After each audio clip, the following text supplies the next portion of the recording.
Hello again, and in this tutorial video you will learn how to and why we use print and warn statements in our code, and how such a simple tool can assist programmers to debug their code. But first, before we start this, we still need to download and install Roblox Studio, which is the integrated development environment that we'll be using to compile and execute our code. But you can skip this bit if you already have Studio downloaded on your computer. As I mentioned in the last video, Roblox Studio is free and automatically gets downloaded on your machine when you join a Roblox game for the first time. But first you have to make an account on the Roblox website, which you will also use to sign into Roblox Studio. Once you have created your account, you can head over to any game and press the join button. An installation pop-up will appear and provide you with the 3 simple steps required to install Roblox, which will also install Studio. It's nothing complex, and you can leave the game you chose to join right after you have confirmed that Studio has been installed. Finally, just open Studio and sign into your Roblox account. In Studio, you'll see a rather oversimplified interface, and to create a new template, click New in the upper left corner, and click whichever template you would like to use. Feel free to explore these in your own time, but for this video, we'll just be using the base plate. The new interface that pops up might be quite overwhelming, and I won't go through all of it right now, but the only 3 things you currently need is the Explorer, Properties, and Output tabs. If you can't see these on your screen right now, try putting glasses on, and if you still can't see it, you should see 5 tabs along the top of your screen. Click the View tab. The 2 components on the left of this panel are the Explorer and Properties panels. Double click those, and I generally like to have them open always. The Explorer panel, which I like to keep on the right of my screen, shows the hierarchy of every asset in your game. This includes scripts, meshes, sounds, UI objects, building parts, and more. The Properties panel lists the properties of each of these instances. I know, bet you didn't expect that.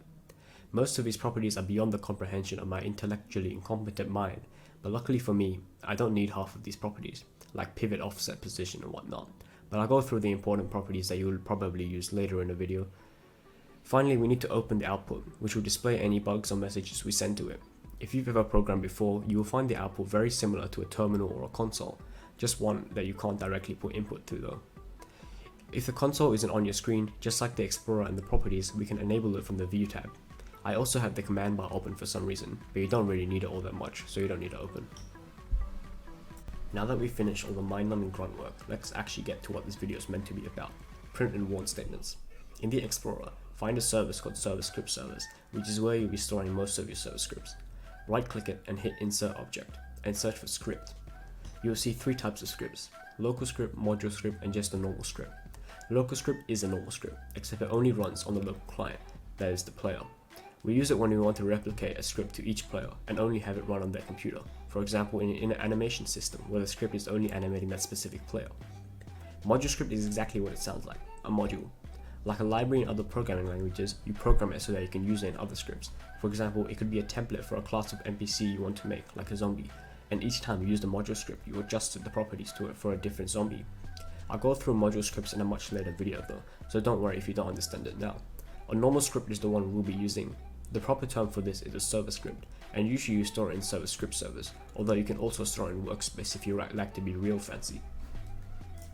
Once you open up the service script, you'll see some text there already, which is coincidentally a print statement. For now, we'll just delete it, leaving us with a blank script. A print statement literally just writes whatever is in its parameter to the output. The syntax for a print statement is just as what you saw earlier: print with brackets after it, and the message within the quotation marks like this.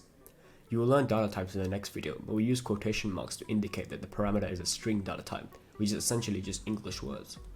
Without these quotation marks, we can see that we get a nice reddish-orange line underneath the word, indicating an error. While as aesthetically pleasing as this may look, it will prevent the rest of our code from running, and will give you an evil-looking error message in your output. Once we run the game with proper syntax, you can see that our parameter has been printed at the top of our output. Also, ignore all these other errors I have. It's because of a broken plugin that I installed ages ago, before the Queen was even born. Now I can tell what you're all thinking: how can I make this text orange for no reason at all? Well kids, I have just the perfect tool for that, and that's the warn statement. To use the warn statement, just replace print with warn and nice colors go vroom vroom.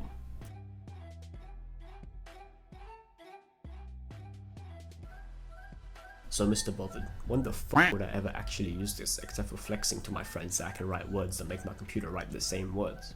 Well kids, the answer is debugging.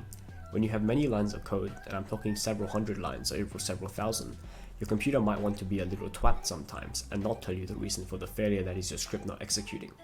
Now instead of throwing a brick at your screen because you think you can't fix it since you can't find it, we use print statements in sus places that could be causing the error, and as the computer runs through your code now, it will print out the statements until it gets to the point where it breaks again and nothing prints.